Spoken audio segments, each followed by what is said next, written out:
আসসালামু আলাইকুম। আজকে আপনাদের মাঝে আলোচনা করব স্বামী বশ করার তাবিজ বা স্ত্রী বশ করার তাবিজ। এগুলো হচ্ছে কুফরি তাবিজ, কুফরি বশীকরণ তাবিজ। এটাতে স্বামী অথবা স্ত্রী উভয়কে বশ করা যায়। বশ করা মানে তাকে বাধ্য করা, তাকে নিজের মতো করে চলানো। এক কথায় আপনি যা বলবেন সে তাই শুনবে, আপনার কথায় উঠবে, আপনার কথায় বসবে, আপনার পায়ের নিচে পড়ে থাকবে। আপনি যদি তাকে গায়ে হাত তুলেন, তাকে যদি মারেনও, সে আপনাকে ছেড়ে যাইতে পারবে না। আর সে যদি দূরে থাকে, কোনো দূরের ব্যক্তির জন্য যদি করেন, তাহলে কি হবে? সেই ব্যক্তি যতক্ষণ পর্যন্ত আপনার সাথে কথা না বলতে পারবে, তার বুকের ভিতরে চাপ দিয়ে ধরবে। যখন আপনার সাথে কথা বলবে, তার ভাল লাগবে। ঠিক আছে? আপনার সাথে কথা বললে তার ভাল লাগবে। এবং যদি আপনি চান তাকে আনার জন্য, এটা উদ্দেশ্য করে যদি লেখেন, সে যেখানেই থাকুক, যেই অবস্থায় থাকুক, আপনার কাছে চলে আসতে বাধ্য। কিভাবে চলে আসবে এটা আপনার চিন্তা করতে হবে না। ঠিক আছে? সে চিন্তা করবে, কারণ সে আপনার সাথে দেখা না করে থাকতে পারবে না। মানে এতটা ফাফুর করবে আপনার জন্য, এতটা মনে পড়বে আপনাকে, মানে কল্পনার বাইরে। ঘুমের মধ্যে সে স্বপ্নের মধ্যে চিল্লায় উঠবে আপনার নাম বলে, এরকম সিরিয়াস অবস্থা হয়ে যাবে। এগুলো হচ্ছে কুফরি বশীকরণ তাবিজ। তো ভিউয়ার্স, যারা নিজের স্ত্রী বা নিজের স্বামীর জন্য করতে চান, যে আপনার স্বামী আছে বা পরকীয়া করে আরেক জায়গায়, হ্যাঁ, আপনার কথা শুনে না বা দ্বিতীয় বিয়ে করছে, আপনাকে দেখে না, তার ক্ষেত্রে কিন্তু আপনি এগুলো করতে পারেন।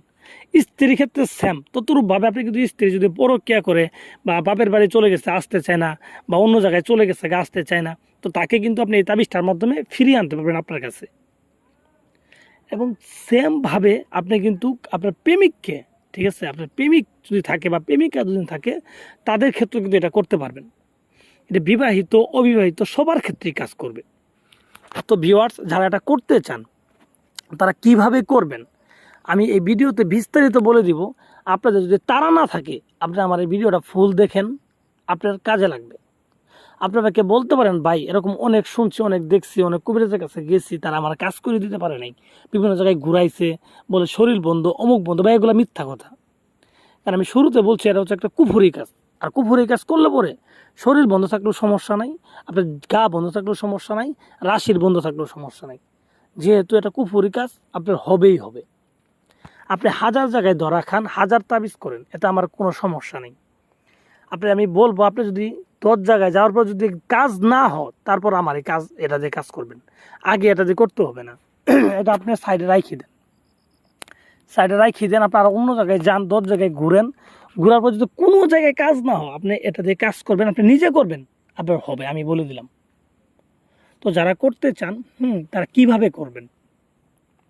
এটা মূলত একটা কুফুরি কাজ। এটা করতে হবে একটা শনিবারের দিন রাত্রের বেলা করবেন। অন্ধকারে করলে সবচেয়ে ভালো। রাত্রের বেলা 10টা থেকে 11টার ভিতরে এই তাবিজটা করে শেষ করবেন। শেষ করার জন্য এটা কি করতে হবে? আপনাকে ওই সময় একটা শ্মশানে যাইতে হবে। শ্মশানের জায়গায় চিতা, সেই জায়গায় যাইতে হবে। তো এখানে বলতে পারেন, ভাই একা গেলে তো সমস্যা। একা না, আপনি 2-4 জন 5 জন নিয়ে যাইতে পারবেন, সমস্যা নেই। তাদের সাইডে বসায় রেখে আপনি কাজ করবেন। তো ওই জায়গায় গিয়ে যেখানে চিতা পোড়া, সেই জায়গায় একটা কালো কাপড় বিছিয়ে আপনি মাঝখানে মোমবাতি জ্বলাই আপনি সুন্দরভাবে বসবেন। বসার পরে আপনার শরীরে সুগন্ধি লাগাবেন। ঠিক আছে? সুগন্ধি লাগানোর পরে চতুর্পাশে গোলাপ জল ছিটাই দিবেন। আর আগরবাতি ধরাবেন, সুগন্ধি আগরবাতি ধরাবেন। ধরানোর পর মুখের ভিতরে মিষ্টি জাতীয় কিছু, মধু অথবা বা চকলেট, মিষ্টি চকলেট বা চিনি, এগুলো মুখে দিবেন। দিয়ে, হ্যাঁ, তাবিজ লেখা শুরু করবেন। তো তাবিজটা তাহলে কার মধ্যে লিখবেন? তাবিজটা লিখবেন আপনি যে ব্যক্তির জন্য করবেন, তার ব্যবহার করা কাপড় উপরে লিখবেন। যদি কাপড় না থাকে, তাহলে সাইডে রাখেন। কাপড় না রাখলে আপনি বাজার থেকে নতুন কাপড় কিনে নেবেন, তার উদ্দেশ্য করে, মানে যার জন্য করবেন তার উদ্দেশ্য করে আপনি 12 গিরা কাপড় কিনে নেবেন। 12 গিরা কাপড় কিনে নেওয়ার পরে সেই কাপড়টা, ঠিক আছে, 2টা টুকরা করবেন। টুকরা করার পরে ছোটো ছোটো 2টা টুকরা করবেন, বাকিটুকু রেখে দিবেন। তো 2টা টুকরা করার পরে এই তাবিজটা আপনি কাপড় উপরে লিখবেন। কি কালি দিয়ে লিখবেন? আপনি এখানে কাম সিঁদুর, কুমকুম, ঠিক আছে, এগুলো মিশ্রিত করি। আপনারা এখানে নিজের রক্ত বা বীর্য বা থুথু, পরিশেষে যদি এগুলো না দিতে পারেন, থুথু দিবেন। দিয়ে এটা কালিটা মিশ্রিত করবেন। মিশ্রিত করার পরে, হ্যাঁ, আপনি ডালিম গাছের ডাল কাটি কলম বানাবেন। ঠিক আছে? ডালিম গাছ না পাইলে মিষ্টি ফলদার গাছের ডাল কাটি কলম বানাবেন। কলম বানানোর পরে সেই কলম ধারা, হ্যাঁ, এই সাদা কাপড়ের উপর আপনি লিখবেন। এই তাবিজটা 2টা তাবিজ লিখবেন।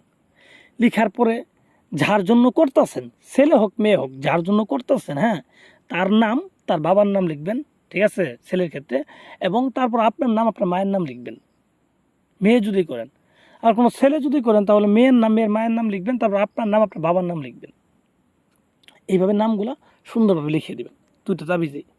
লিখে দেওয়ার পরে তাবিজটাকে সুন্দর করে আপনি পেঁচাবেন, পেঁচায় সুগন্ধি তেলের মাঝে চুবাবেন।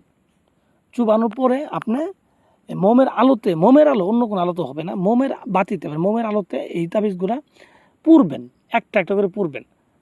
যার জন্য করতেছেন তার কথা মনে মনে ভাববেন আর এগুলো পুরবেন। এভাবে আপনি কাজগুলো সম্পন্ন করবেন। আমি চ্যালেঞ্জ করলাম 72 ঘন্টার ভিতরে সে যদি সৌদি আরবও থাকে, ওখান থেকে আপনি যোগাযোগ করতে বাধ্য, যেখানেই থাকুক, যেখানেই থাকুক। এগুলো পরীক্ষিত, মুখের চাপা না, পরীক্ষিত, পরীক্ষিত।